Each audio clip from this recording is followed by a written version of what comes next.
Good afternoon and welcome to America's Home Cooking. I strained the stock, I squeezed out all I could, went and buried what was left over from the stock, the vegetable stock I told you about, the slow cooker. And I sat there and I have it on right now in a pot, heating up to boil. I have 4-quart jars in the oven at 220. Yes, you do it at 220 because that's boiling point. The jars can handle that. That's why you use the temperature in the oven to heat these up. This is pressure canned. This is not water bath.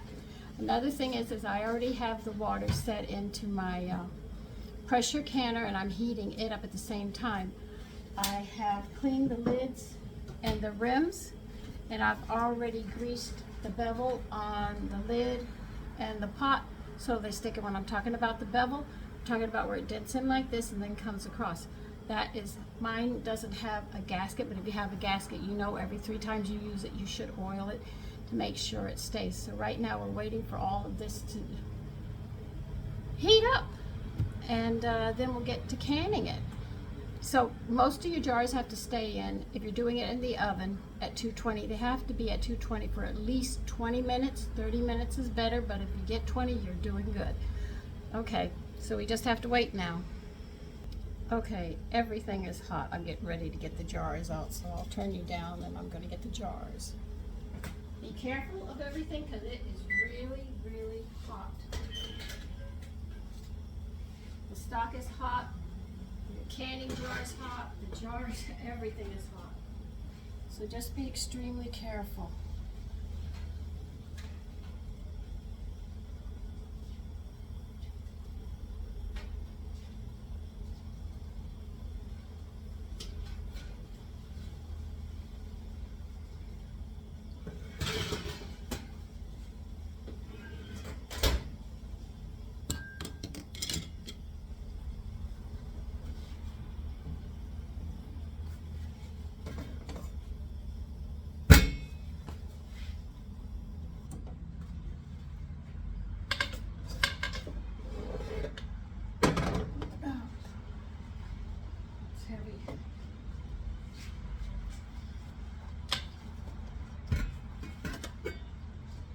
Now, something you should know about pressure canning, if you're only canning 1 jar, you have to fill another jar up with hot water to put it in there.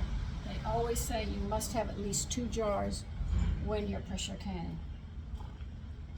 Now, I know they say a ladle, but I'm using a measuring cup.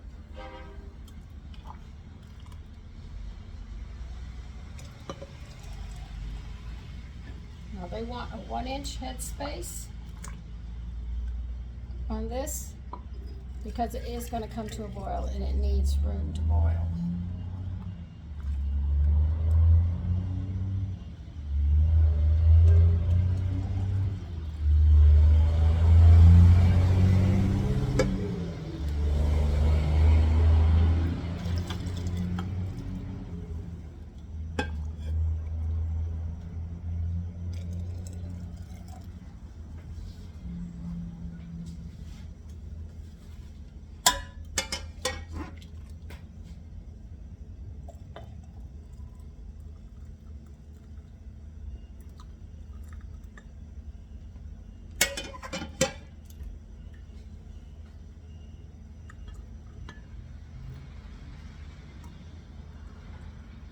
Okay, we're going to start measuring off 1 inch.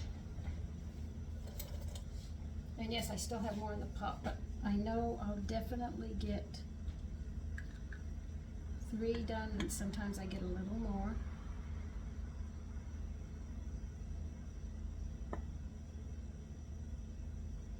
Hold on a minute. This ruler's a little faded. I might have to get another one soon.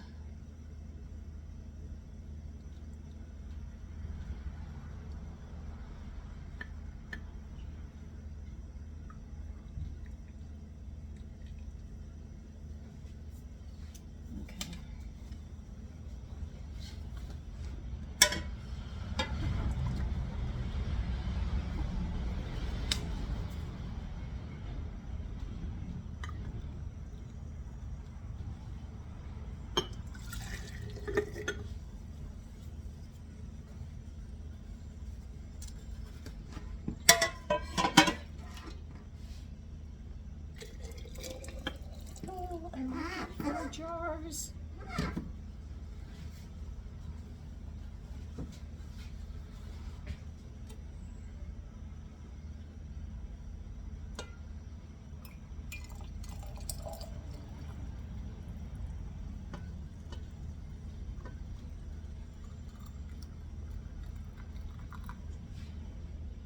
Yep, we're gonna get 4 jars plus.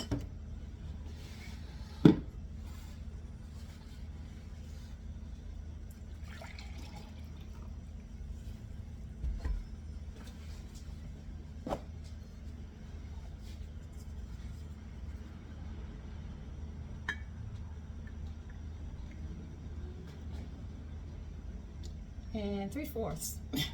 4 quarts and 3/4 of a cup. Okay. Now you see liquid here and you say, why do I need to debubble it? Because sometimes there's small bubbles down at the bottom and they do stick down there. So I always make sure I debubble the bottom if nothing else. And most of the time you don't, but if you have one that does have that bubble, it can cause a lot of problems. You end up with botulism, and that's not what we want. We want our family to be healthy instead of having their stomach pumped and everything else at the hospital.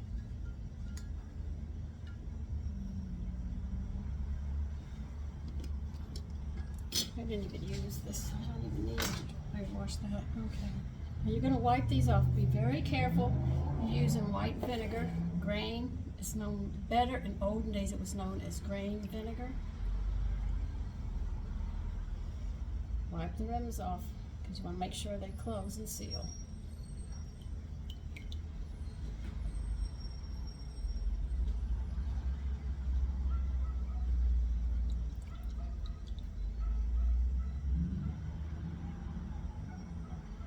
By the way, that pear preserves I made is delicious. If you love pears, you'll love that. And you can't find that in the store.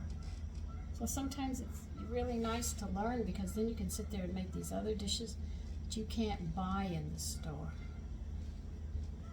Okay, now the extra that you have, unless you're doing more canning, please pour it into your pot with the water to keep your jars clean.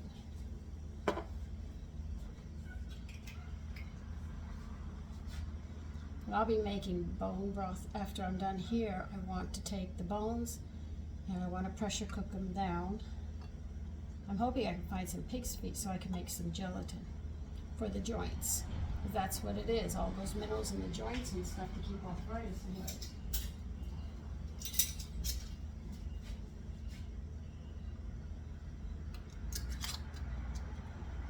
Finger tight only.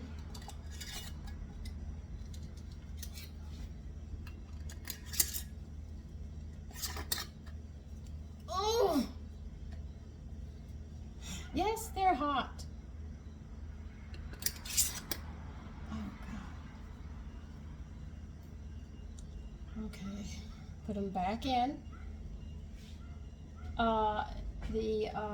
All-American, if you have a pressure canner, please by all means follow their rules on the water and everything that you have to put in and how to do these.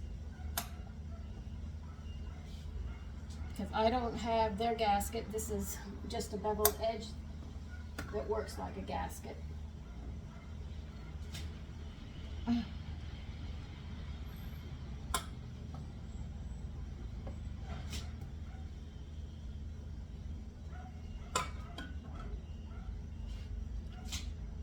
Okay, now you're going to, let me get you over here.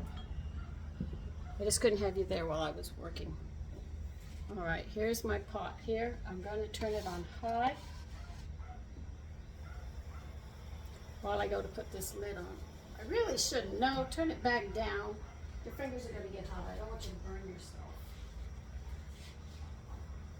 Now this All-American works on the gasket. You've got to get this thing straightened. Believe you me, I don't always have it straight.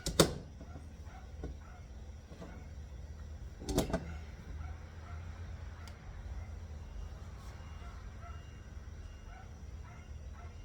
This is the thing they'll tell you, is you've got to have it straight. So you're sitting there trying to get it straight to the best of your ability.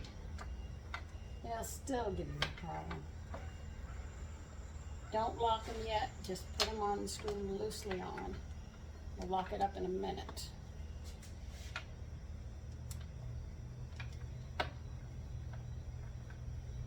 Alright, now they feel like they're straight. They never get it straight. Okay. Alright. Now opposite ends you're going to tighten.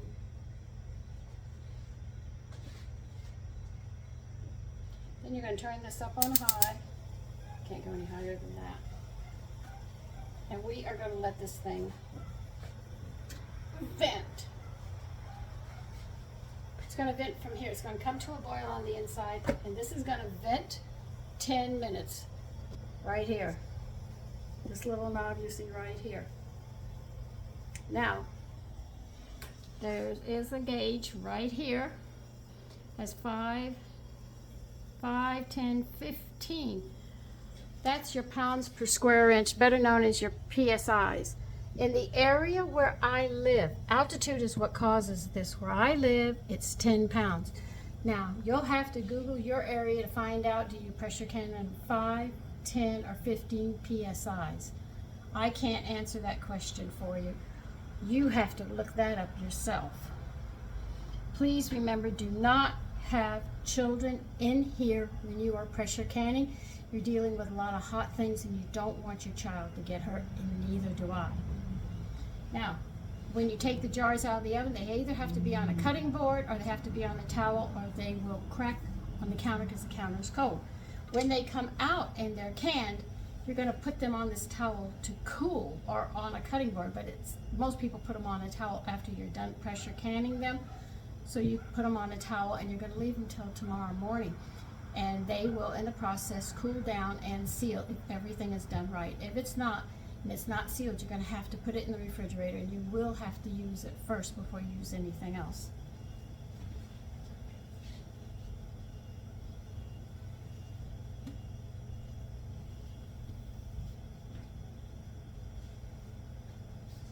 Okay, now I've got some hot pots. So there's nothing we can do right now because it's got to build that pressure up.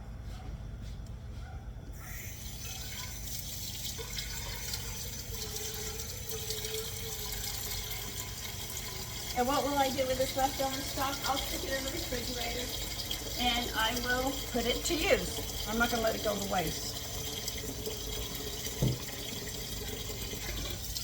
The more you cook like this, the more you notice, the less you waste. And anything that is food that is bad or something, you can just bury it out in your yard and you'll be feeding the ground. So actually there really is no waste. I mean, they're going to get fed. Or if you have pets and you have scraps after dinner, your pets get the scraps with their dinners. So you're not losing anything, you know. Now the bones, when I cook them down, I cook them down so much they're almost mush. That's how I want them, because I want to draw all those minerals out that I know my joints need, and my bones need to stay good and strong.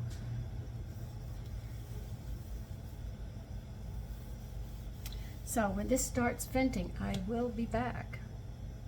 Okay, you see that steam? When it comes out steadily for 10 minutes, then you're going to put your weight on and build the pressure up to the area where you live, better known as your PSIs.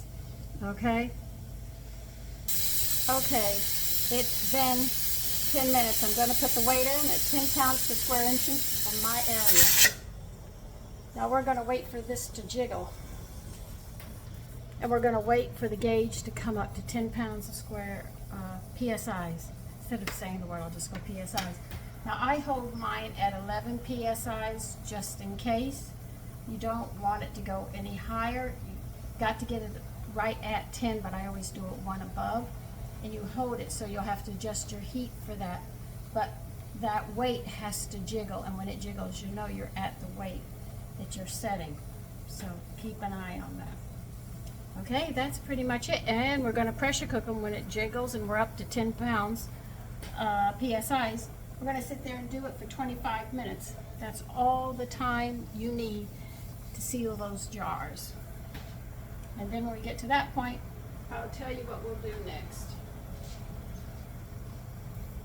Okay, it's been 25 minutes. Turn it off. Do not touch anything. Just turn it off and wait till that gauge goes all the way down to 0.